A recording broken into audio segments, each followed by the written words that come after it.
நீட்டுடைய வினாத்தாள்கள் மொத்தம் 5 லட்சம் ரூபாய் வரைக்கும் விற்பனையாகி இருக்கிறதா தகவல்கள் வெளியாகிருக்கு. ஸோ இதனால தான் நீட்டை கேன்சல் பண்ணிட்டாங்களா அப்படிங்கிற கேள்விலாம் இருக்கு. என்னென்ன மாதிரி இவங்க விற்பனை பண்ணியிருக்காங்கிறத முதல்ல பார்க்கலாம். ராஜஸ்தானுடைய சிகார்ல தான் இந்த விஷயம் நடந்திருக்கு. மொத்தமா 720 மதிப்பெண்கள் வேணும் அப்படின்னும் பொழுது 600 மதிப்பெண்களுக்கு இந்த மாதிரி வினாத்தாள் அப்படின்னு சொல்லிட்டு 600 கொஸ்டினை முன்கூட்டியே கொடுத்துருக்காங்க.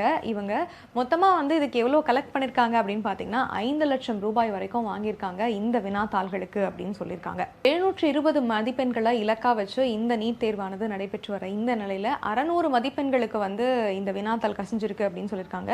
இதுல ஸ்டூடெண்ட்ஸ்க்கு அப்படின்னு பார்க்கும்பொழுது 5 லட்சம் ரூபாய் வரைக்கும் ஸ்டூடெண்ட்ஸ்க்கு இந்த கொஸ்டின் பேப்பரை கொடுத்துருக்காங்க மாதிரி வினாத்தாள் அப்படிங்கிற பேர்ல.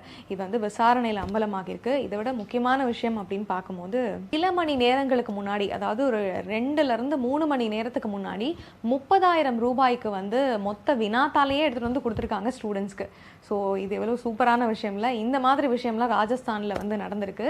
இதை தட்டி கேட்டு இந்த மாதிரி ஒரு விஷயம் நடக்குது, அப்போ மற்றவங்கலாம் என்ன பண்ணிட்டு இருக்காங்க, இந்த மாதிரி எழுதிட்டு எக்ஸாமை முடிச்சுட்டு வெளியே போகிறாங்க அப்படின்னா இதை யாரும் கேள்வி எழுப்ப மாட்டீங்களா அப்படின்னு சொல்லி பயங்கர கண்டனங்கள் வலுத்து வந்துச்சு.